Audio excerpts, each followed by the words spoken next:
एक महिला अपने प्रेमी को बुलाती है और प्रेमी को बुलाने के बाद वो जैसे ही उसके साथ संबंध बनाने वाली थी, तभी अपने प्रेमी से कहती है कि आज हम ऐसे नहीं बनाएंगे, आज हम बिल्कुल अलग तरीके से संबंध बनाएंगे। तभी वो अपने प्रेमी के हाथ पैर बांध देती है और हाथ पैर बांधने के बाद तभी इस घटना में कुछ ऐसा हुआ जिसे जानकर आपको हैरानी होगी और आप सोचने पर मजबूर हो जाएंगे कि आखिरकार प्रेमी की मौत कैसे हो जाती है।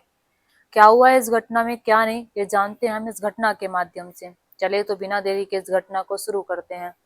नमस्कार, आदाब, सत श्री अकाल, हर हर महादेव। मेरा नाम रूपा है और आज की घटना महाराष्ट्र प्रदेश की है, यानी कि यहीं पर रहने वाली एक महिला जिसका नाम वैशाली है।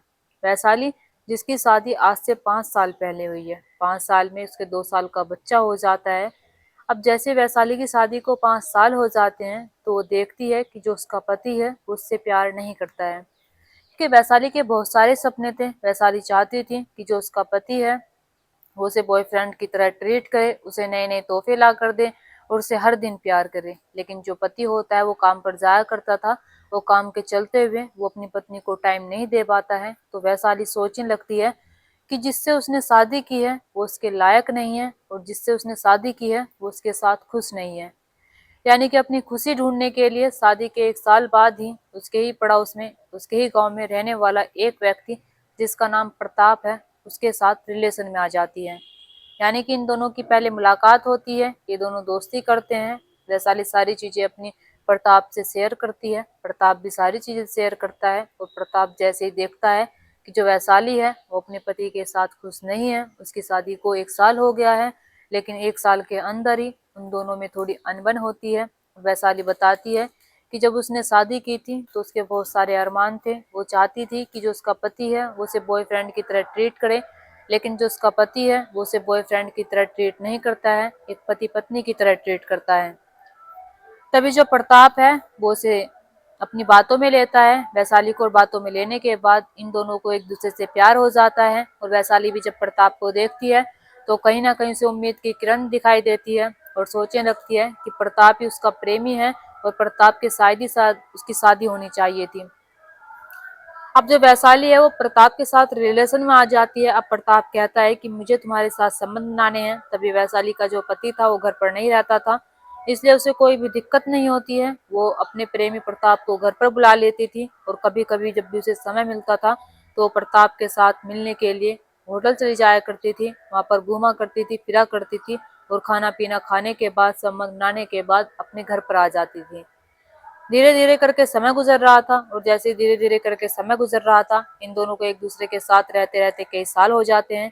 लेकिन जो पति है उसे थोड़ा भी शक नहीं था कि जो उसकी पत्नी है वो उसके ही पड़ोस में रहने वाले युवक के साथ प्रेम प्रसंग चला रही है, उसके साथ उसके अवैध संबंध चल रहे हैं। जो वैशाली है वो प्रताप के साथ अपनी एक नई खुशी ढूंढ लेती है। वो खुशी ढूंढ लेती है जो खुशी उसके पति के साथ नहीं मिलती है। वो जानती थी कि उसका पति है, लेकिन फिर भी वो अपना बॉयफ्रेंड इसलिए बनाती है ताकि वो उसे अच्छे से ट्रीट कर सके, हर रोज प्यार कर सके। उसे पति भी चाहिए था और बॉयफ्रेंड भी चाहिए था, यानी कि दोनों चीज चाहिए थी। पति से उसको बच्चा हो चुका था, वो बॉयफ्रेंड जो कि उसकी शारीरिक जरूरतों को भी ज्यादा पूरा कर रहा था और उसे शारीरिक चीजों से भी खुश रख रहा था और उसे गिफ्ट भी ला कर देता था। प्रताप धीरे धीरे करके समय गुजर रहा था और प्रताप उसके ज्यादा और नजदीक आ रहा था। तभी एक दिन प्रताप कहता है कि क्या तुम सच में अपने पति के साथ खुश हो, क्यों ना हम दोनों एक दूसरे के साथ शादी कर लें। लेकिन जो महिला है वैशाली देवी वो ना कर देती है और कहती है कि मुझे तुम्हारे साथ नहीं रहना है, हम दोनों एक दूसरे के साथ नहीं खुश रहेंगे और एक दूसरे के साथ पूरी जिंदगी रहेंगे, चाहे तुम्हारी शादी हो जाए और चाहे तुम कहीं पर भी चले जाओ। इधर जो वैशाली देवी की उम्र थी वो 35 साल थी, लेकिन इधर जो युवक था वो जवान था, उसमें हट्टा खट्टा था, उसकी उम्र इतनी ज्यादा नहीं थी।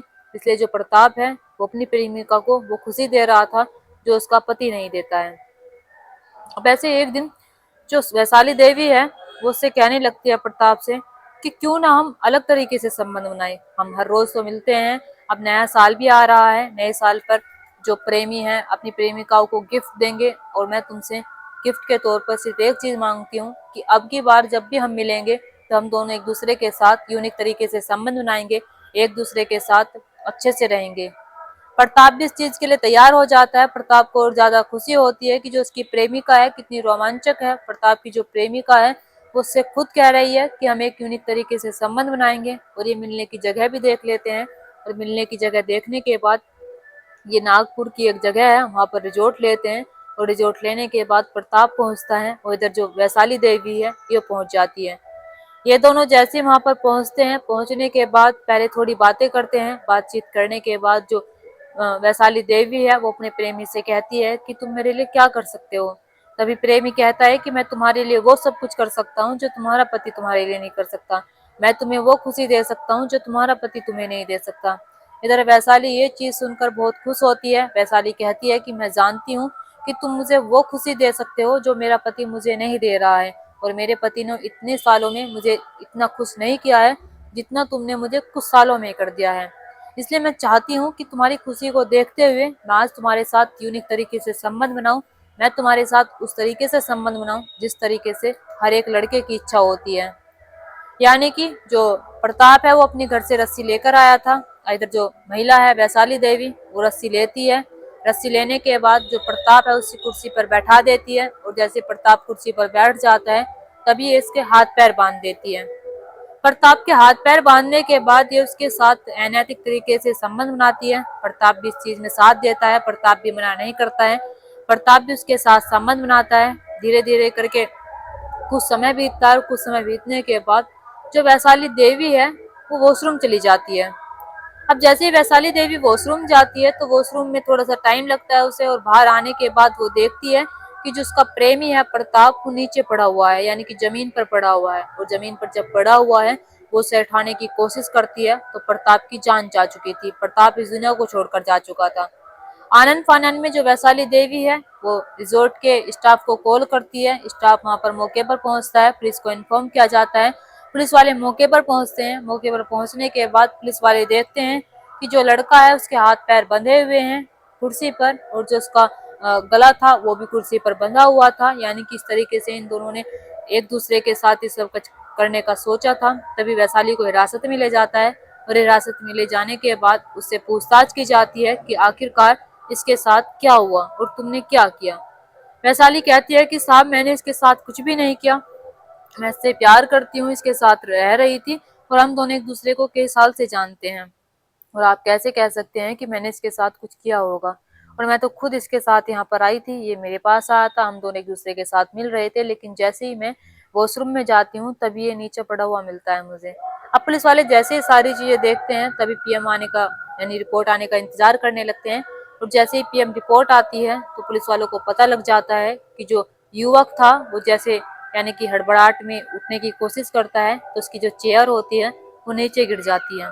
अब जैसे कुर्सी नीचे गिरती है तो उसके जो गले पर रस्सी थी वो फंदा बन जाती है, और फंदा बन जाने के बाद वो ऑटोमेटिकली इस दुनिया को छोड़कर चला जाता है। यानी कि ये एक दुर्घटना थी। जो वैशाली है उसने उसे नहीं मारा था, वैशाली ने उसके साथ कुछ भी नहीं किया था। वैशाली जो कि वॉशरूम में चली गई थी, अब पता नहीं वो कितनी देर के लिए वॉशरूम में जाती है और कितनी देर के लिए नहीं, लेकिन पुलिस वाले वैशाली को छोड़ देते हैं क्योंकि पुलिस वालों के पास ना ही तो कोई प्रूफ होता है, और पुलिस वाले जान चुके थे कि जो युवक है उसकी पीएम रिपोर्ट भी बिल्कुल दुर्घटना की तरह आई है। यानी कि उसका गला किसी ने घोटा नहीं है, क्योंकि जब वो कुर्सी गिरती है तो कुर्सी गिरने के बाद उसका ऑटोमेटिकली वो दब जाता है।